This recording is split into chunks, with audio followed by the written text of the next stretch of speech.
And Caleb, son of Hezron. Caleb, son of Hezron, had children by his wife Azubah and by Jeroth.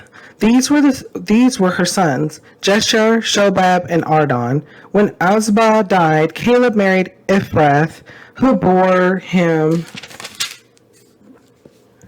Hur. Hur was the father of Uri, and Uri the father of Bezalel. Later Hezron lay with the daughter of Machir, the father of Gilead. He had married her when he was 60 years old, and she bore him Zegeb. Zegeb was the father of Jair, who controlled 23 towns in Gilead.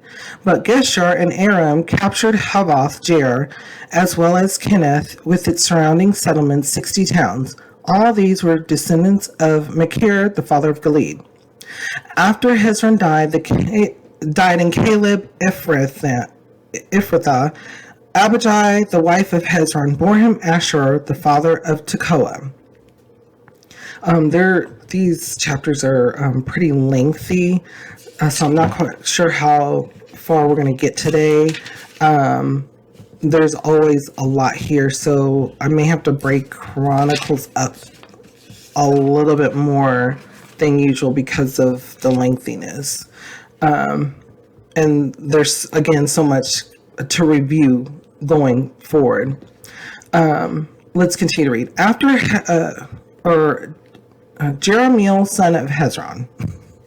Okay, the sons of Jerahmeel, the firstborn of Hezron. Ram, his firstborn, Bunah, Aran, Alzam, and Ahijah. Jerahmeel had another wife, whose name was Atera. She was the mother of Onam.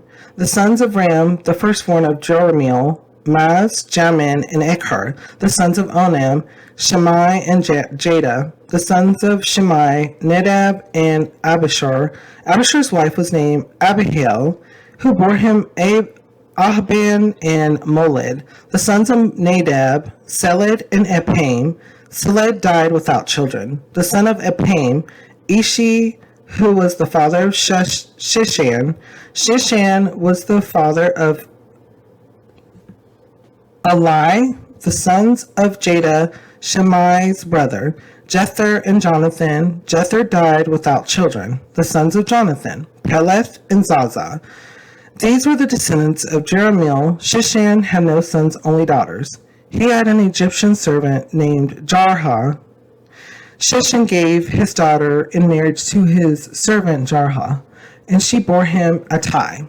Attai was the father of Nathan, Nathan the father of Zabad, Zabad the father of Ephlal, Ephlal the father of Obed, Obed the father of Jehu, Jehu the father of Azariah, Azariah the father of Helez, Helez the father of Elisa, Eleasa the father of Sismai, Sismai the father of Shalom, Shalom the father of Jechemiah, and Jechemiah the father of Elishama.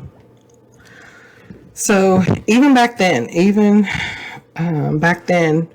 not all the time did they have children, or not all the time did they have all males or all females.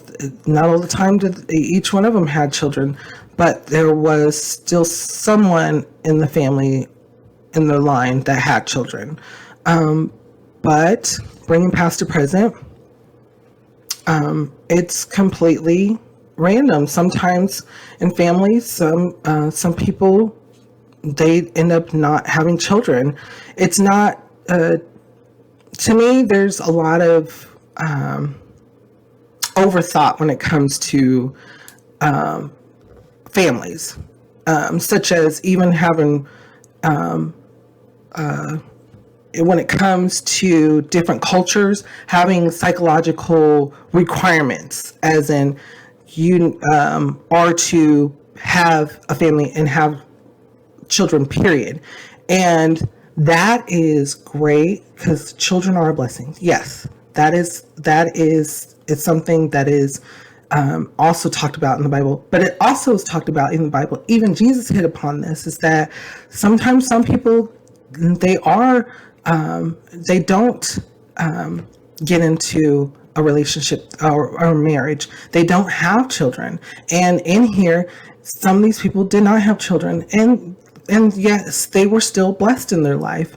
And so when it comes to thinking about those things, be forewarned before going in those types of discussions, especially without bringing the word with it, especially without bringing God into it and letting the Holy Spirit guide in those types of discussions. Because a lot of people, because this is one of those subjects, this is a strong, close to a taboo subject when it comes to, I would say it's along the lines of that, of when it comes to people getting forced into marriages, when it comes into people desperately trying to have children, or even not trying to have children, vice versa.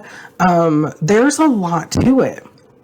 And it all is something that each of us have. Each of us have a story, and each of us have a purpose in life.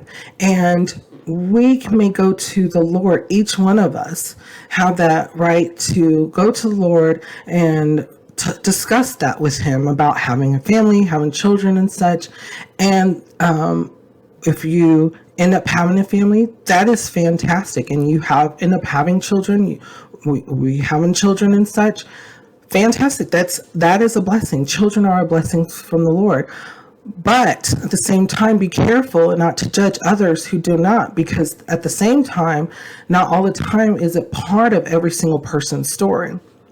And we're not here to judge others and persecute others. We're here to love each other. And that person could be showing a really excellent representation of this book, of what love is. And that was their story. They may not end up having a child or blessed with a child, but they did their fulfillment in life by showing what love is and by spreading the word, the holy gospel, and believing in Jesus. So think about those things, especially when it comes to dealing with families, dealing with each other culturally, across the board, across life. Think about those things in your day-to-day, and how you talk to people, how we discuss things with people, how we come to people, our tact. Think about all of that when you are, especially having these types of discussions. If things, again, like I always say, if things become heated and such, bring the Lord right back into it. Have a prayer. Take that moment, because even the prophets, even the apostles had